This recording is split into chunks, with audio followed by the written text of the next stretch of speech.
Welcome to this week's episode of NC Preps TV. I'm Josh McKinnon, joined by NCPreps.com publisher Dina King.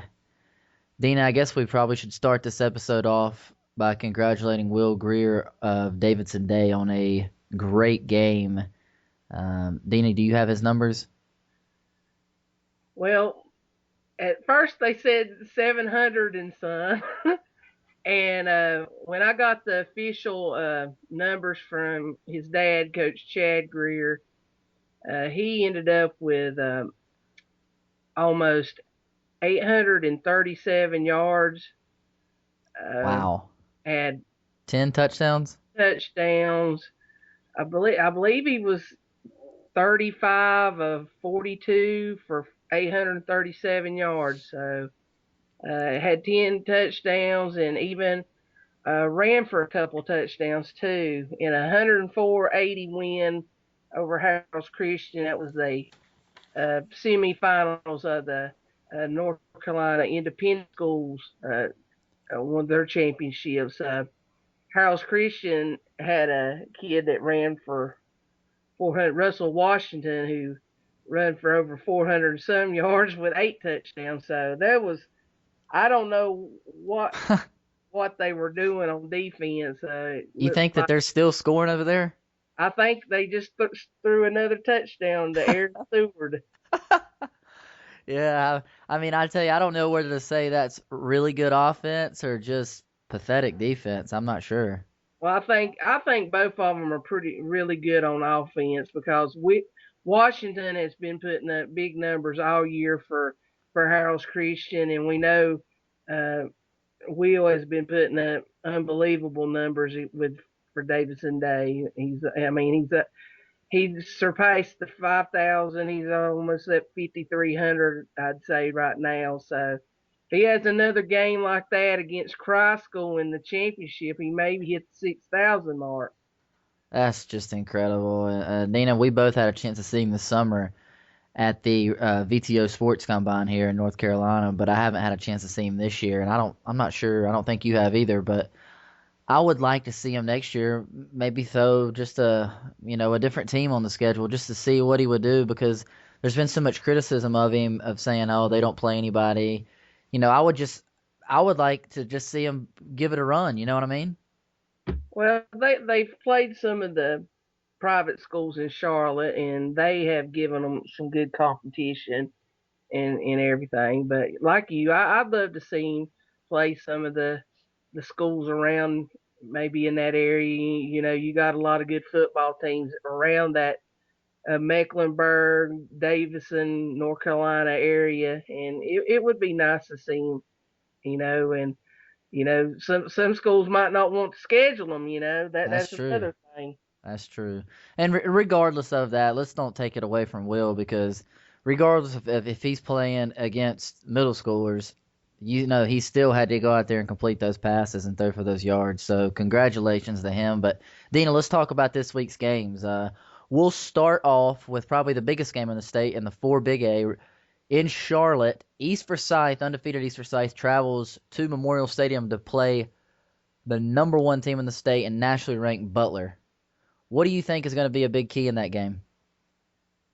Both we know Butler's going to score. uh, it's I think it's going to be a battle of the defenses.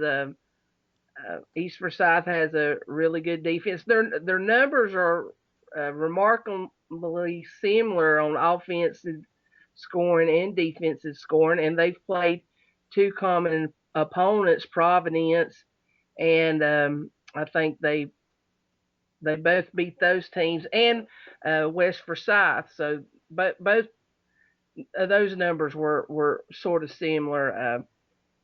Uh, I think the best defense for East Forsyth is just going to be their ball control offense. If they can just keep the ball away from Butler, I believe that's one of the best defenses against Butler. They do have a dual threat quarterback with Garrison Duncan and running and passing, but they are pretty much have been running the ball really well against all these teams that they've played so far. Yeah, I think the big key is going to be if Butler stops the run, how good is Garrison Duncan going to be when he's got that his legs taken away from him? And will Butler have the ability to do that or not? You know, they've got great linebackers for sure, and they've got tons of great skill position players, but that defensive line's really going to have to get after it for Butler. I'm not saying they're not good because trust me, that's the best defense in the state, or at least one of them. East Forsyth has got another great defense, but if they're able to get penetration into the backfield and stop that zone read they run or read option, whatever you want to call it, it's Uh, going to be a little bit tougher on him this week. well, to see they got two of the really good linebackers with Peter Columbi, who's committed to Stanford, and Shrine Bowl linebacker Sean Wiggins, and then they got Jalen Kusar that plays defensive end as one of the sack leaders in the state. So I'm sure they're going to try to make East pace the ball. They're going and see that's going to be tough too. I mean, just because he's a great pass rusher, you know, he's got to hold us contained because Garrison Duncan has got the ability to beat you with his feet if he gets out of the pocket. But he's going to be a lot like Kelvin Hopkins who they had to play last week. He's got great athletic ability, but he's a lot bigger than Kelvin Hopkins. He's a big quarterback, and you know Levante Smith is obviously a big running back, and he brings a load every time he gets on the field and the biggest thing for me is going to be East Forsyth. They haven't seen a team like Butler all year, you know. I mean, and I just hope that they don't come in here big-eyed when they see Butler in Memorial Stadium and those bright lights downtown Charlotte. If they're able to stay poised and play good football early on, get into a rhythm, get Butler to where something they haven't felt all year, and that's just a little bit of adversity. You know, who knows what could happen, but I'm going to go with Butler in this game. What about you?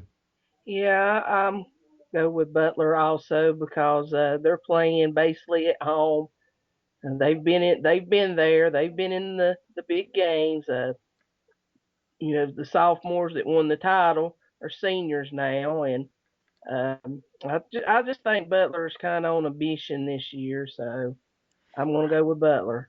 Yeah, and Butler also. I mean, it doesn't hurt when you've got, in my opinion, the best quarterback in the state, Riley Ferguson, in command of your offense. In our next game, Dino, we got New Hanover at New Bern. What do you think about this one? This is a rematch from an earlier game this year. Um, Josh Taylor had a really good game in that game, and lots of points in that game. I know coaches don't like to have rematches because most of the time they're a little bit closer. Um, but this is third round. Both teams have good offensive passing attacks. I still pick New Bern. Yeah, I just think New Bern's got too much offense, and we had a chance to talk to quarterback Josh Taylor after that 63-34 win. And Josh, hey, he praised New Hanover, and they said they had a lot of respect for each other. But I just think that the rematch, a lot of the times, if it's a rematch, I always go with the team that got beat in the original game. But I just think New Bern's probably one of the best teams in the state this year, and their offense is unbelievable. Braylon Cherry, Deshaun Watkins, Josh Taylor, they're loaded on offense for sure. Dina, in our next game, Statesville travels to South Point, who's coming off that big win last week against Crest. The second time they beat them this year is. Do you think South Point's for real? South Point, yeah, they're for real. They beat Crest twice. That's a pretty big bold statement. Playing a good league. Um, no secret what they're going to do. They're going to run that red bone. It's what they call it. They got that Tyler Bray who's coming off junior. He's had an outstanding year. He broke the county record uh, for a single game last week with way over 300 and some yards. Like I say, no secret. They're going to give him the ball, and they're going to run the ball until you stop it. Statesville might be the most athletic team wise South Point's faced this year with a, a few D1 kids on their roster. Carlos Parker is a quarterback who has committed to Virginia Tech. He's had some injury problems. Tristan Munford has filled in for him. He did last year. He's committed to East Carolina. Both of those are very similar. They're very athletic. They can run or pass. And uh, Statesville's only lost to an undefeated North Davidson team that's still playing. So they've played a very tough team there. But you're playing at South Point, and South Point, I think, is wanting to make a statement after being upset last year in the first round by Weddington. So I'm going to go with South Point. Yeah, I'm gonna go with South Point too, but South Point needs to make sure they don't come in off an emotional win. Beating Crest, who's right there close to one of their rivals. The second time they beat them this year, riding that emotional high into this game because Statesville has the athletes, like you said, to jump on them early and don't look back. Because, as you said, their only loss this year came to a great North Davidson team on the road, and they only lost by 2. And South Point, in my opinion, has got a chance to run the table this year. And Kevin told me last week after he went out there that he was really impressed with them. So I'm going to go with South Point. I trust Kevin, and I think that Tyler Bray is just going to be too much to handle for Statesville this week. In our next game, Dina, Freedom at Burns. What do you think? This is another rematch. Out of the South Mountain 2A 3A, Burns won that conference championship. They beat Burns. They beat Freedom by a couple touchdowns earlier this year. This one might be a little bit closer. In football, when teams kind of know what you're going to do, I think the advantage goes to the team that may be lost because they know what they got to work on. Freedom's got a great running back, David Burgess, who has run over 2,000 yards. Hardly anybody has stopped him this year. Burns, they had a great team last year. Got beat out by West Rowan last year in the Western Finals. Coach Beam, he always seems to find somebody to get the yards and score touchdowns. And Tylen Ruff is his guy this year. Burns has a pretty good defensive line, so it's kind of hard to say, but I this is one of the tough ones I've had to pick. But I think Freedom might upset Burns this week. That's who I'm going with. I have to go with my first feelings. Well, Dina, I was actually just waiting until you picked the game, and then I was going to make my decision off that because I was just going to go opposite of you because I think it's going to be a toss-up game. I think this is actually going to come down to the last play of the game. Like you said, Burns got him the first time, 31-21, but Freedom's a great program, and like you said, in that rematch, it's tough to beat the same team in one season twice. So and see, Freedom last year was unable to go to the playoffs, had their best season in a long time, and they couldn't go to the playoffs because of some ejections that knocked them out of the playoffs. And so right now they're peaking. They're playing well and wanting to make up for that lost chance last year. They're riding David Burgess as far as they can, and they also have a good wide receiver named Chris Garden who can. He's a game changer. He can score on uh, kickoffs, punt returns, and just make plays. So that's why I'm kind of picking Freedom. all right, Dana. Well, if you're going with Freedom, I'm going with Burns just to make it interesting here. I guess we probably should have brought on our other guy, Adam Wilkinson, who probably knows a little bit more about this team than we do. But I'm going to go with Adam's team this week and go with Burns. Dana, let's take a quick break and we'll come right back and talk about the 2A games. Okay.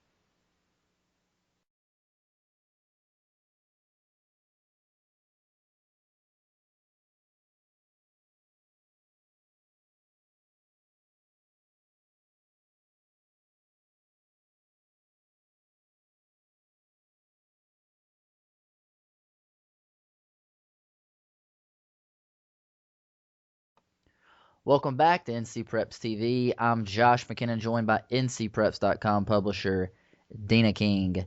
Dina, let's pick up where we left off. We're right here in the 2A, the 2 Big A.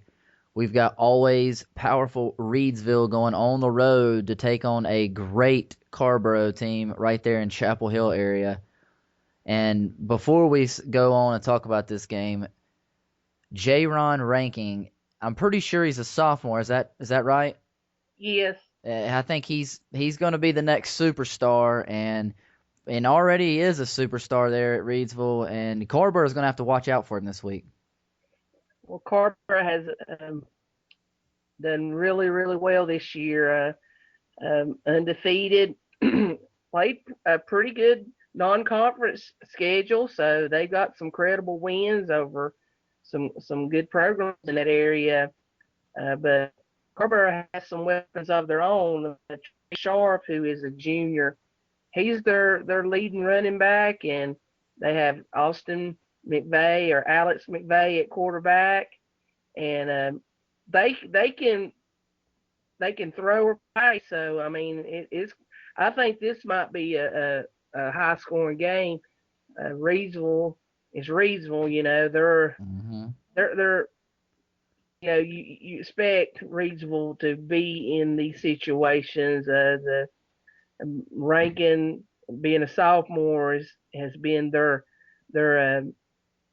big player and everything, and so he's had a great year, and he's already starting to get some interest from several BCS schools. So this one I thought about, but I'm going with I base this on kind of tradition. I'm going to go with Reidsville because they've been there. They've been at that point. They got Coach Teague, you know, has won several state championships.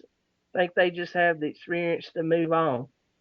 Well, I like your pick, Dina, but I'm going to have to disagree. I'm going with Carborough. I just think they're too good this year. And that's not taking anything away from Reidsville because they've got tons and tons of athletes. And J-Ron Ranking is the next superstar in North Carolina, and he's going to be a great one. And like you said, he's already picking up interest from a lot of BCS schools. And if Carborough can stop J-Ron Rankin, I think they've got a good chance to win the game, and I'm going with Carborough. In our next game, it's the always powerful Tarboro, and they're playing host to Northeastern. What do you think, Dina? Now, this is for Tarboro. I think going into this game, you know, pretty much Tarboro has been, you know, the favorite most weeks and everything. And of course, they're the favorite this week. But I just, you know, it took me a long time. I kind of looked at this matchup and I said, well, what team could beat Tarboro? And, you know, Northeastern made a state championship trip a couple years ago, and because they had a great offense in Salisbury, you know, they beat them pretty bad up in Winston. But Northeastern, they got a good quarterback, they got a good running back, and they got a couple of good receivers. Where's the bud at, though? But it's Tarboro. They're playing. You know, Tarboro's been in 4 straight title games. Yeah, It's hard not to go against Coach Craddock and Tarboro. Yeah. Because, I mean, they've proven that they are the 2A program of the East in the last 5 years. So, you know, I'm picking Tarboro. Yeah, I'm gonna have to pick Tarboro too. I mean, it's just if you want to really get a good start on your program, what a great program to model it after in Tarboro. I mean, they do such a great job down there. And if I'm going to pick somebody to upset Tarboro, I'm not saying Northeastern's not good enough to do it, but each time I've picked Northeastern this year in our pick'em pools, they've lost and all those big games, and they got beat by East Duplin, Holmes. So I'm not going to let them do it to me again. I'm going with Tarboro this week. They got revenge on Holmes, and they made a big They did. They did. Yeah. What was that last week, right? Yeah. Yeah. So But they got the firepower, and they got some athletes on defense that make plays. Jamian Moss, who is committed to Virginia Tech, and Mackenzie Etheridge, Jordan Spellman. Now I hear those names every week because they send in their stats, and they're in double figures and everything. So I mean, I'm going to be really interested in this game. I do think that this, no disrespect to the other teams, but this one is one I'm very curious about and could see a high scoring game. If it gets in a high scoring game, I think Tarboro might be in trouble. That's just what all Well, I'm. Tarborough's defense and Northeastern's got a great defense too, but Tarborough's defense is played well all year long, and that's mainly the reason I'm going with them. I know Northeastern's got a lot of good athletes, but Tarborough's they've got a lot too, and they're loaded, great coaching staff, and they the thing of it is why I'm going is they've been there until they show a weakness or get beat. I'm going to continue to pick Tarboro. In our next game, then we'll step down to the big A in the one. Hendersonville at Swain County. Well, this matchup has been talked about the whole football season because they pretty much knew that they were going to be big 1A, and both of them knew they were going to have good years. Swain just keeps rolling. They won the state last year. They rolled through their non-conference and their conference play, and now they're rolling in the playoffs. Hendersonville, they uh, pretty much have been doing the same thing. They fell behind last week to Lake Norman Charter and had to rally in the second half and pulled off a 48-40 win over Lake Norman Charter. But they're playing at Bryson City, and that Swain is hard to beat at home. They're hard to beat anywhere, but they're really hard to beat at home. And I'm going with the Maroon Devils. Yeah, I'm going with Swain County too. It's just that's been one of my favorites all year long. But Hendersonville, like you said, they've got loads and loads of talent on that team, and quarterback Matthew Manelli, he's with Hendersonville, right?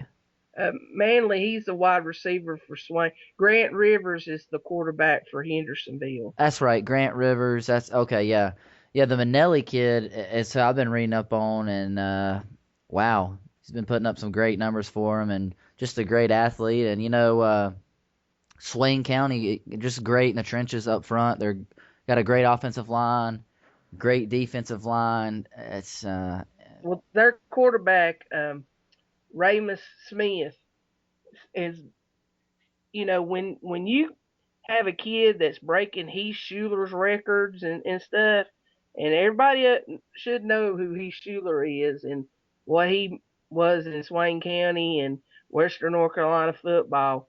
So when this kid is putting up numbers, breaking his records, he's a special kid, and I just think Swain is going to advance into the next round. Yeah, I'm going with Swain County there as well. In our last game, Dina, it's a Cinderella story. Princeton at Rosewood. What do you Well, think? everybody talks about the pods that they don't need to let teams in with losing records and all this. This is a I'm one of point. those people too. Yeah, well, I am too, but this is a point that their coaches can say, "Hey, we've won 2 playoff games. Yep. We beat teams with winning records, and here we are, a Cinderella, um, with a chance to play for the 1A Eastern Championship next week." Uh, I really don't know a lot about either team, but I just decided I was going to pick Princeton because I like the name Princeton. Well, I'm going with Princeton too.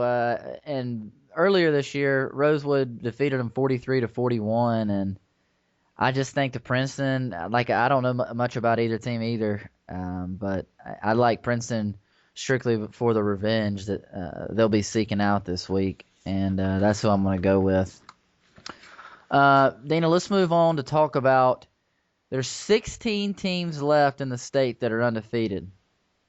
We've got Butler, Carrboro, Christ School, East Forsyth, East Lincoln, Garner, Hunt, James Keenan, Leesville Road, Newbern, North Davidson, Northern Guilford, Northside Jacksonville, South Point, Swain County, and Tarboro.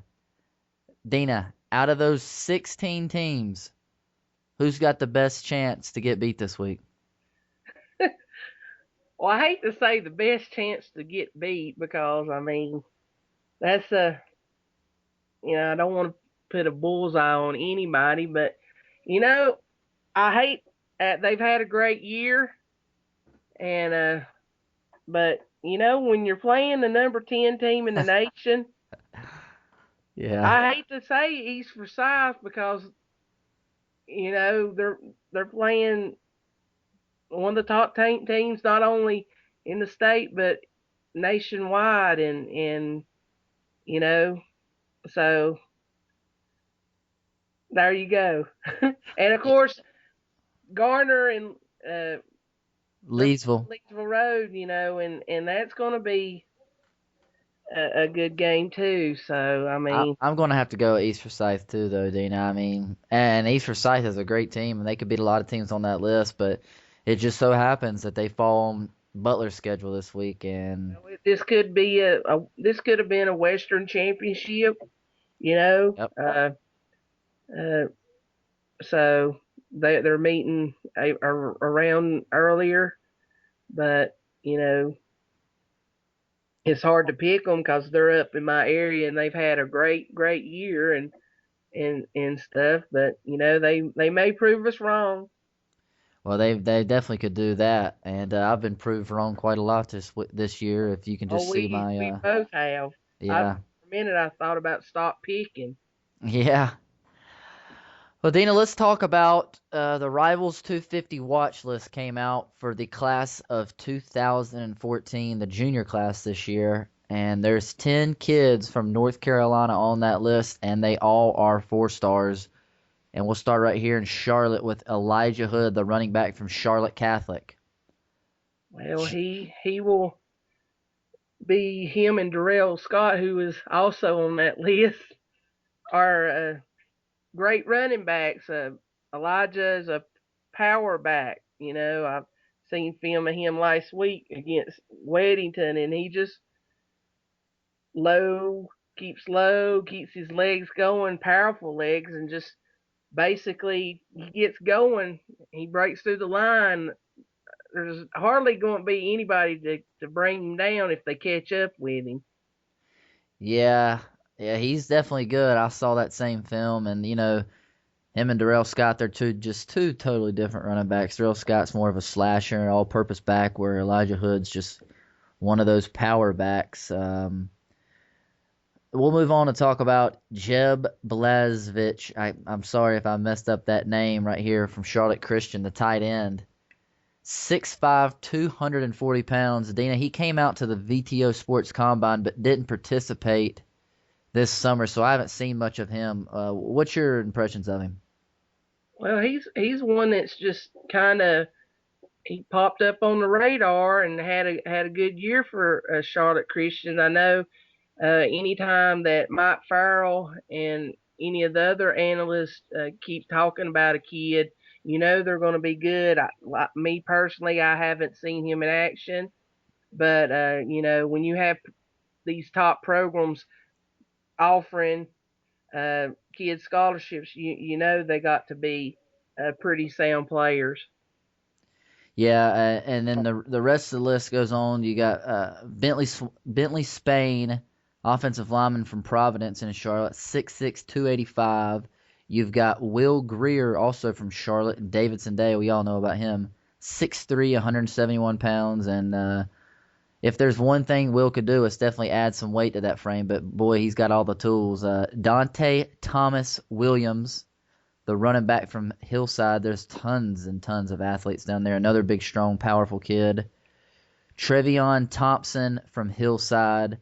This is another one of those athletes. He's got great size, 6'2", 170, and he can fly. Jonathan Lloyd, the do-it-all for Southern Alamance, the athlete, 5'11", 175.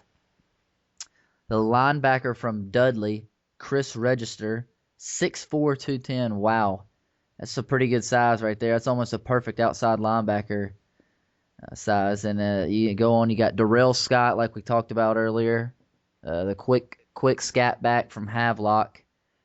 And then one of my favorite players in the state, Braxton Berrios, the wide receiver, 5'10", 173. And what he lacks in size, he makes up with in heart and quickness. Out of those names, Dina, is there any that you think could potentially earn a 5th star, or is there any that you think could maybe that you weren't expecting to be on that list? Well, they were on the radar last year. A couple kids, have kind of popped up. I know Will's stock has really risen this year because when he came into the VTO, he didn't even have an offer, and he left. He got offer at Wake. He went to Carolina. He got offer at Carolina. Then he went to Florida. Got offer there. He's went to several other camps, and he started getting some notoriety. But as far as 5 star, I don't know if we have a kid 5 star. Mm-hmm. It's awful tough. I mean, 4 stars are outstanding ball players. Oh yeah, great I athletes. mean, 5 star. You look at who's been 5 stars in North Carolina. You had DJ Humphreys, who was like the top offensive lineman in the country. Marquez North this year, he was top 25, top 30 Well, player. actually, that's the thing. He's only a 4-star right now, Yeah, but he's got potential to gain that 5th. but Jonathan Bullard. yeah, I mean, you basically have to be in the top, Yeah. 5 or 6 position players in your position to even be considered 5 star. But 4 stars is something to be proud of too, because Todd Gurley started out as a 3 star. To put it, Yeah. it, And it even a 2-star before that. we People. know what happened to him. Yeah. So, Oh yeah. And a lot of the times these rankings are just, it's based a lot on potential. First of all, how much, what's the cap size and how good this kid could be, and also size. Because there's a lot of great ball players in the state of North Carolina that aren't even ranked and could still go out there and they produce every Friday night. They lace them up. yeah, You know that. they don't really meet the so-called proto size. Maybe a kid is 5'9" instead of 5'10" or 5'11" for running back and stuff. But there's some diamonds in the rough in every state, and these colleges will find them somewhere. Yeah, that's for sure. Well, Dina, the only really recruiting nugget this week is going to be Greg Gilmore, the big defensive lineman, committing to LSU this past week. And congratulations to him. And I'm sure he'll be a standout player for the Tigers down there in Baton Rouge. Dina, Starmount got beat last week. Where are you going to head to this Friday night? Well, I'm probably heading down to Memorial Stadium to watch Butler and East Forsyth. That's my plans right now. Of course, anything can change. I'd had my eye on going up in the mountains to see Hendersonville and Swain County possibly too. But right now, it'll be either of those two places. All right. Well, guys, that'll do it for this week. For Dina, I'm Josh. And remember, on Friday night, follow us on Twitter at NC Preps or tune into ncpreps.com for all of your latest high school football news in the great state of North Carolina.